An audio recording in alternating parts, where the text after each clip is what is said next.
Babar eleven अभी तक सोच विचार में है कि हम किसको ओपनर खिलाएं, किसको मिडल ऑर्डर में खिलाएं, किसको पहला ओवर करवाएं, किसको डेथ ओवर करवाएं। अस्सलाम वालेकुम दोस्तों, क्रिकेट की ताज़ा तरीन अपडेट हासिल करने के लिए मेरे चैनल को सब्सक्राइब कर लें।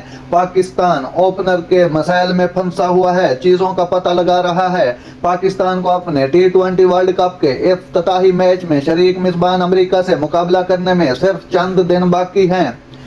बाबर आजम की क़यादत करने वाली टीम अभी भी चीजें निकालने के मरहले में है। जुमेरात को ओवल में चौथे और आखिरी T20 इंटरनेशनल में इंग्लैंड के हाथों 7 विकेटों से शिकस्त के बाद उनकी कमजोरी एक बार फिर बढ़ गई। पाकिस्तान ने जैसा कि लगता है पावर प्ले में कम स्ट्राइक रेट का मसला हल कर लिया है।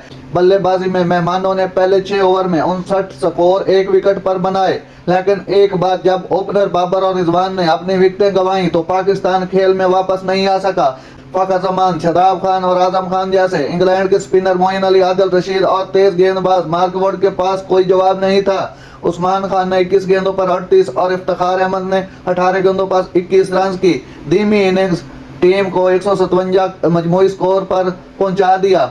मेजबान टीम ने 16 ओवर से भी कम वक्त में बआसानी हासिल कर लिया।